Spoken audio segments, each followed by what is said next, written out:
Explore the vocabulary. Students need to understand almost all words in a text to understand it independently.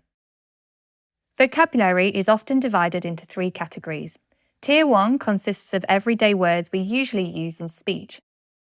Most children acquire these through conversation with family and friends. Tier 2 consists of more complex vocabulary that might only be found or used in writing or formal situations. Tier 3 consists of subject-specific vocabulary associated with a particular domain of knowledge. Some vocabulary will need to be taught formally with the aim of long-term retention. This usually includes Tier 3 subject-specific vocabulary and will require time to introduce, explain, explore, and define key terms. You will need to consider the Tier 3 vocabulary students need to learn as part of your curriculum planning and develop consistent strategies for teaching it, which might also include etymology, the origins of words, morphology, parts of and patterns in words and how they are formed, synonyms and antonyms, words with similar and opposite meanings. Other vocabulary can be taught in passing to assist comprehension of a specific text.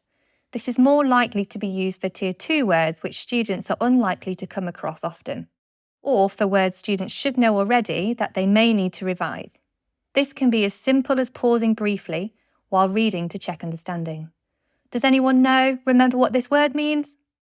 For unfamiliar words, students can be taught to think back to their knowledge of reading strategies and look at context to help them make an educated guess. Students can also be encouraged to find unfamiliar words themselves and the meaning explored together.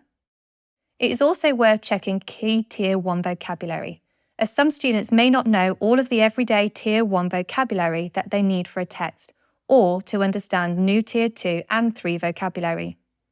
Be careful not to overload students with too much vocabulary, especially for words they will need to retain over time.